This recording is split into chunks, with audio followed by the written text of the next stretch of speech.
પંચમહાલ જિલ્લાની ખાણ ખનીજ વિભાગની ટીમે ગોધરા તાલુકાના નદીસર ગામે મોટી કાર્યવાહી કરી હોવાનું સામે આવ્યું છે. તો વિભાગને મળેલી ચોક્કસ બાતમીના આધારે ટીમે દરોડો પાડ્યો હતો. તો આ દરમિયાન ગેરકાયદેસર રીતે ખનન કરતા એક શખ્સને હિટાચી મશીન સાથે ઝડપી પાડવામાં આવ્યો હતો. તો ખાણ ખનીજ વિભાગની ટીમે આ કાર્યવાહીમાં કુલ 35 લાખ રૂપિયાનો મુદ્દામાલ જપ્ત કર્યો છે. ત્યારે પકડાયેલા હિટાચી મશીનને નદીસર ગ્રામ પંચાયત ખાતે સીઝ કરવામાં આવ્યું છે. તો વિભાગે આરોપી સામે દંડનીય કાર્યવાહી શરૂ કરી છે. તો જિલ્લામાં કેટલાક ખનીજ માફિયાઓ કુદરતી સંપત્તિનું ગેરકાયદેસર દોહન કરી રહ્યા છે. તો આ માફિયાઓ સામે ખાણ ખનીજ વિભાગ સખત કાર્યવાહી કરી રહ્યું છે. તો આ કાર્યવાહીના કારણે પ્રદેશના ખનીજ માફિયાઓમાં ફફડાટ ફેલાયો છે. તો વિભાગ દ્વારા આવી કાર્યવાહી આગામી દિવસોમાં પણ ચાલુ રહેશે હોવાનું જણાવાયું હતું.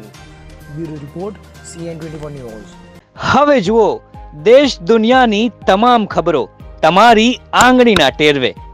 ઉઠાવો મોબાઈલ અને Google Play Store પરથી ડાઉનલોડ કરો અમારી CN24 ન્યૂઝ મોબાઈલ એપ.